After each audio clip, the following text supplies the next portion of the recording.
This podcast is brought to you by our friends at Minimal Cases. We've talked about Minimal before. These cases are so thin, you'll forget that they're there, but the protection they provide is very, very real. And right now, until the end of the month, Minimal is offering our listeners 35% off of your order, maybe for that new iPhone 11 you just picked up, by using the promo code DIGITDAILY or by clicking the link in the show notes. That's mnmlcase.com and use the promo code DGITDAILY with no space to get 35% off your order, and we thank them for sponsoring this podcast.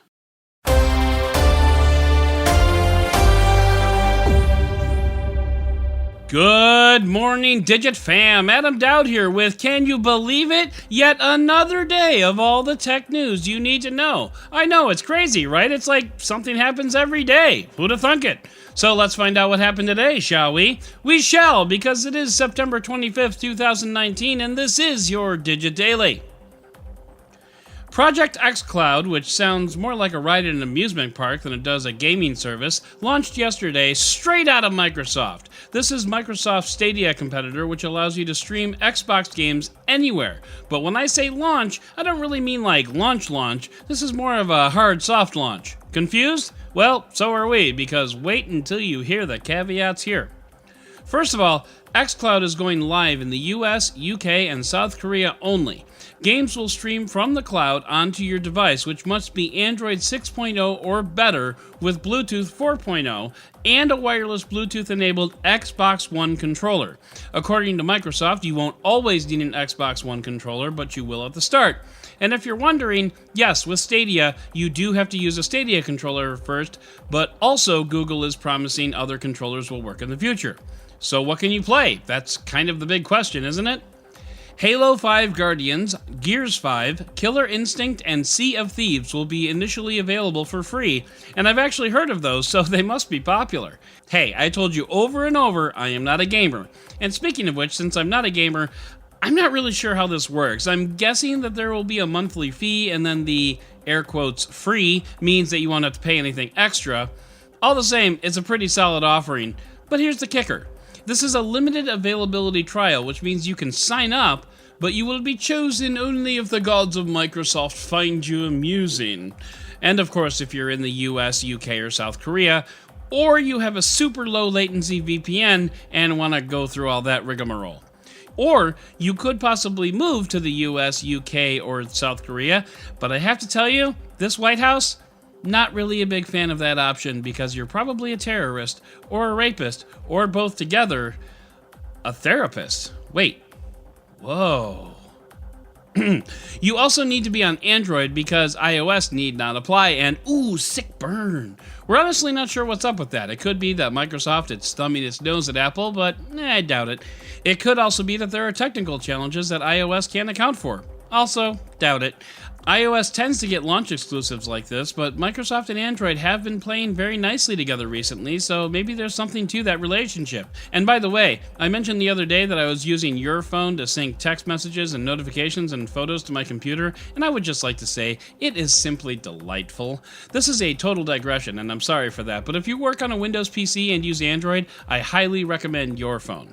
This podcast not sponsored by Your Phone, but it is sponsored by Minimal Cases. Use the link in the show notes or a promo code Digit Daily, no space, for 35% off your order. Thanks, Minimal. Love you, boo. So now that we're all saving money and streaming games, let's head into the roundup!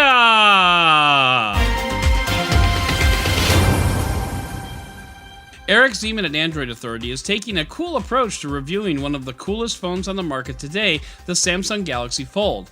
He's breaking it down day by day and giving us his thoughts and impressions as he grows with the device. Typically, we just see the end result, so it'll be cool to experience the journey with him. Also, it's hilarious because the piece includes the following, word for word. I like big screens, and I will not lie, those other fellas can't deny. The huge glass caught your eye and made you iPhone owners want to cry. And I honestly don't know what's more white, the fact that he wrote that or the fact that I read it like that. Also at Android Authority, we have the Asus ROG Phone 2 review, and this is a fun phone, folks. This is Asus's second generation gaming phone with a 120Hz display and 6,000 milliamp hour battery. Plus, the design on this phone itself is so awesome. It just looks like a phone you don't want to mess with in a back alley at 2 o'clock in the morning. At $900, it's a bit on the pricey side, but really only a little bit on the pricey side. Android Authority calls this a gaming phone done right, and it's kind of hard to deny that, except for that whole 1080p screen thing.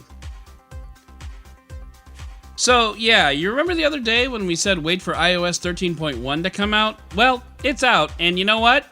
You might want to wait for iOS 13.2, because there is a pretty big bug in iOS 13.1 that allows third-party keyboards full access, even if you didn't grant it.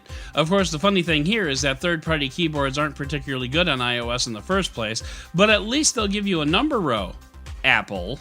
But apparently they can also access your internet connection, record keystrokes, and generally do bad stuff. Apple knows that there's a problem and doesn't know how to fix it yet, but hopes to deploy a fix soon. Meantime, iOS 12 ain't bad. You know Boston Dynamics? They're the ones who periodically release videos showing robots doing really cool things like autonomously walking over terrain or climbing stairs or now doing backflips. Well, the Boston Dynamics robot Spot is leaving the lab soon for buyers who can take Spot into a construction site or a battlefield. They can carry supplies, run inspections, and are generally adorable, and you just want to pet them because Spot is a good boy. Yes, he is. Yes, he is. Sorry about that. I haven't yet figured out a use case for Spot on the podcast, but you can rest assured, I'm working on it. Amazon is launching Amazon Care, a virtual and in-person health clinic for employees in the Seattle area. This is an in-app service that allows you to communicate with a doctor or nurse and ask questions or get advice. If needed, Amazon Care can schedule a nurse to follow up with the employee in the home. Healthcare in America is crappy. Sorry. Healthcare in America is a dumpster fire. Sorry. I don't know where that's coming from. Healthcare in America is a $3.5 trillion industry, which is why it's so crappy.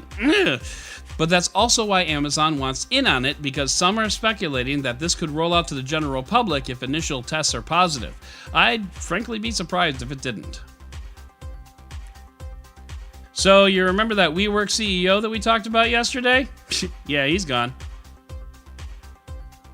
And finally, we talked about Mario Kart Tour over the summer. My beta invitation was never accepted, Nintendo, but that doesn't matter now because the game is out to the general public now, and between that and the Play Pass I just picked up, yeah, I'll just see y'all in a couple of weeks. Peace out. I'm just kidding. I love you too much to leave. Except that I'm going to leave right now because that is going to do it for today's Digit Daily. If you'd like to learn more about any of these stories, check out the links in the show notes and subscribe to our daily newsletter on Digit.com. And if you like what you heard, subscribe, leave a review, and don't forget to tell your friends about DigitDailyPod.com. Once again, I'm Adam Dowd, Dead Technology on Twitter, and we'll talk again tomorrow.